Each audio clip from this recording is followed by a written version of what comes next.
രണ്ടാഴ്ച അതിനുള്ളിൽ ഉത്തരം കിട്ടിയിരിക്കണം. ഇതാണ് സുപ്രീം കോടതി കേന്ദ്രത്തിന് മുന്നിൽ വെച്ചിരിക്കുന്ന സമയം. ഇത്രയും നാള് ഒത്തുകളിച്ചും തള്ളിക്കളഞ്ഞും നിന്ന പോലെയല്ല മുല്ലപ്പെരിയാർ വിഷയത്തിൽ മൗനം വെടിഞ്ഞ് മോദി ഉത്തരം കൊടുക്കണമെന്നാണ് സുപ്രീം കോടതിയുടെ അന്ത്യശാസനം വന്നിരിക്കുന്നത്. രണ്ട് സംസ്ഥാനങ്ങൾ ഒരു ഡാമിന്റെ പേരിൽ തമ്മിൽ തല്ലുന്നതിനിടയ്ക്ക് ചോര കുടിക്കുന്ന സ്വഭാവം നിർത്തിവെച്ച് പകരം പരിഹാരം കണ്ടിരിക്കണം എന്നാണ് സുപ്രീം കോടതിയുടെ നിർദ്ദേശം.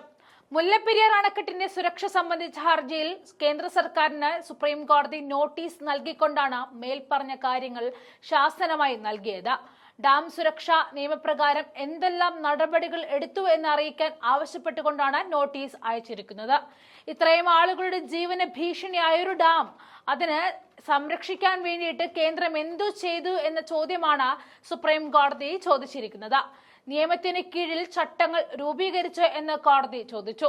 2 ആഴ്ചയ്ക്കകം വിശദമായ മറുപടി സത്യവാങ്മൂലം നൽകണം.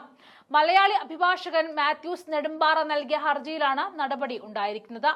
അണക്കെട്ട് സുരക്ഷിതമെന്ന 2006ലെയും 2014ലെയും വിധികൾ റദ്ദാക്കണമെന്നും ജലനിരപ്പ് 120 അടിയായി കുറയ്ക്കണമെന്നും ആവശ്യപ്പെട്ടാണ് ഹർജി. നിയമമുണ്ടാക്കി 3 വർഷം കഴിഞ്ഞിട്ടും കേന്ദ്രം ഒന്നും ചെയ്തില്ല എന്ന് കേരളം വാദിച്ചു. ജനുവരി 3-ാം വാരം ഹർജി വീണ്ടും പരിഗണിക്കും. മുല്ലപ്പെരിയാർ അണക്കെട്ടിൽ പുതിയ സുരക്ഷാ ഓഡിറ്റിംഗിന് നിർദ്ദേശം നൽകുന്നത് സജീവ പരിഗണനയിലാണെന്ന് സുപ്രീം കോടതി പറഞ്ഞിരിക്കുകയാണ്. അണക്കെട്ടിന്റെ സുരക്ഷ പരിശോധിക്കുവാനും വിലയിരുത്തുവാനും വിദഗ്ധ സമിതിക്ക് രൂപം കൊടുക്കാൻ കേന്ദ്ര സർക്കാരിന് നിർദ്ദേശം നൽകാൻ ആലോചിക്കുന്നതായിട്ടും ജസ്റ്റിസ് സൂര്യകാന്ത് അധ്യക്ഷനായ 3-അംഗ ബെഞ്ച് അറിയിച്ചു. അതേസമയം ഡാം സുരക്ഷാ നിയമം അനുസരിച്ച് ഡാം സുരക്ഷയ്ക്കുള്ള ദേശീയ സമിതി രൂപീകരിക്കാത്തതിൽ ജസ്റ്റിസ് ദീപാങ്കർ ദത്ത, ജസ്റ്റിസ് ഉജ്ജൽ ഭുയാൻ എന്നിവർ കൂടി അംഗങ്ങളായ ബെഞ്ച് കേന്ദ്ര സർക്കാരിനെ വിമർശിച്ചു.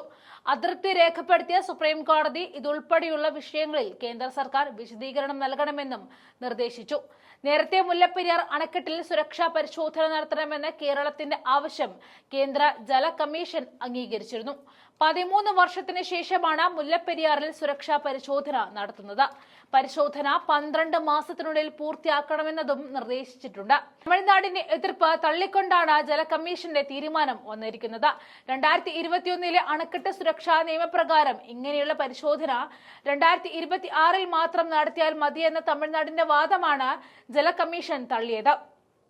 2011ലാണ് ഏറ്റവും അവസാനം മുല്ലപ്പെരിയാർ ഡാമിൽ സമഗ്ര സുരക്ഷാ പരിശോധന നടത്തിയത്.